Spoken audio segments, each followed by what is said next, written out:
The heroes in Greek mythology. Achilles. The warrior Achilles is one of the great heroes of Greek mythology.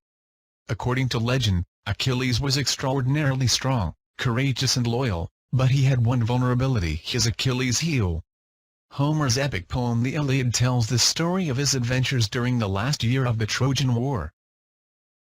Achilles' early life.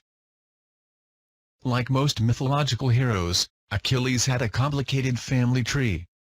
His father was Peleus, the mortal king of the Myrmidons, a people who, according to legend, were extraordinarily fearless and skilled soldiers. His mother was Thetis, a Nereid. According to myths and stories composed long after the Iliad, Thetis was extraordinarily concerned about her baby son's mortality. She did everything she could to make him immortal. She burned him over a fire every night, then dressed his wounds with ambrosial ointment. And she dunked him into the river Styx, whose waters were said to confer the invulnerability of the gods. However, she gripped him tightly by the foot as she dipped him into the river, so tightly that the water never touched his heel. As a result, Achilles was invulnerable everywhere but there. When he was 9 years old, a seer predicted that Achilles would die heroically in battle against the Trojans. When she heard about this, Thetis disguised him as a girl and sent him to live on the Aegean island of Skyros. To be a great warrior was Achilles' fate, however, and he soon left Skyros and joined the Greek army. In a last-ditch effort to save her son's life, Thetis asked the divine blacksmith Hephaestus to make a sword and shield that would keep him safe. The armor that Hephaestus produced for Achilles did not make him immortal, but it was distinctive enough to be recognized by friend and foe alike. When Homer wrote the Iliad in about 720 BCE, however, readers and listeners would not have known any of this. They only knew that Achilles was a great hero, that he had superhuman strength and courage, and that he was supremely handsome. Homer painted a more nuanced picture. In addition to these qualities, his Achilles was vengeful and quick to anger and could be petulant when he did not get his way. He was also deeply loyal and would sacrifice anything for his friends and family. Achilles, the Trojan War. According to legend, the Trojan War began when the god King Zeus decided to reduce Earth's mortal population by arranging a war between the Greeks. Homer calls them the Achaeans and the Trojans. He did this by meddling in their political and emotional affairs. At Achilles' parents' wedding banquet, Zeus invited the Prince of Troy, a young man named Paris, to judge a beauty contest between the goddesses Hera, Athena and Aphrodite. Each of the goddesses offered Paris a bribe in exchange for his vote. Aphrodite's was the most alluring. She promised to give the young prince the most beautiful wife in the world. Unfortunately, the wife in question, Helen, the daughter of Zeus, was already married to someone else, Menelaus, the king of Sparta. At Aphrodite's urging, Paris went to Sparta, won Helen's heart and took her along with all of Menelaus' money back to Troy.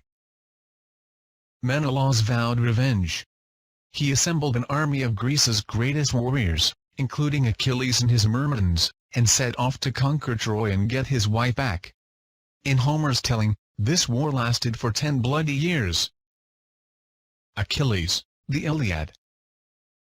When the Iliad begins, the Trojan War has been going on for 9 years. Achilles, the poem's protagonist, has led one battle after another. He has met with great success. In fact, he is undefeated in battle, but the war itself has reached a stalemate. Homer's story focuses on a different conflict, however, the internecine quarrel between his hero and Agamemnon, the leader of the Achaean armies and Menelaus' brother. In a battle that took place before the poem begins, Agamemnon had taken as a concubine a young Trojan woman named Chryses. Chryses' father, a priest of the god Apollo, tried to buy his daughter's freedom, but Agamemnon mocked his entreaties and refused to release the girl. Enraged, Apollo punished the Greek armies by sending a plague to kill the soldiers one by one. As his ranks thinned, Agamemnon finally agreed to allow Chryses to return to her father.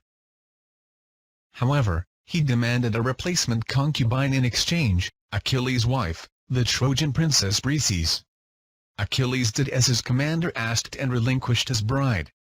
Then, he announced that he would no longer fight on Agamemnon's behalf. He gathered his belongings, including the armor Hephaestus had made, and refused to come out of his tent. With the Greeks' greatest warrior off the battlefield, the tide began to turn in favor of the Trojans. The Greeks lost one battle after another. Eventually, Achilles' best friend, the soldier Patroclus, was able to wrangle a compromise. Achilles would not fight, but he would let Patroclus use his powerful armor as a disguise. That way, the Trojans would think that Achilles had returned to battle and would retreat in fear. The plan was working until Apollo, still seething about Agamemnon's treatment of Chryses and her father, intervened on the Trojans' behalf. He helped the Trojan prince Hector to find and kill Patroclus. Furious, Achilles vowed to take revenge. He chased Hector back to Troy, slaughtering Trojans all the way. When they got to the city walls, Hector tried to reason with his pursuer, but Achilles was not interested. He stabbed Hector in the throat, killing him. Hector had begged for an honorable burial in Troy, but Achilles was determined to humiliate his enemy even in death. He dragged Hector's body behind his chariot all the way back to the Achaean camp and tossed it on the garbage heap. However, in the poem's last section Achilles finally relents. He returns Hector's body to his father for a proper burial. Achilles, the fate of Achilles. In his Iliad, Homer does not explain what happened to Achilles. According to later legends and bits and pieces of Homer's own Odyssey, the warrior returned to Troy after Hector's funeral to exact further revenge for Patroclus' death. However, the still vengeful Apollo told Hector's brother Paris that Achilles was coming. Paris, who was not a brave warrior, ambushed Achilles as he entered Troy. He shot his unsuspecting enemy with an arrow, which Apollo guided to the one place he knew Achilles was vulnerable, his heel, where his mother's hand had kept the waters of the Styx from touching his skin. Achilles died on the spot, still undefeated in battle.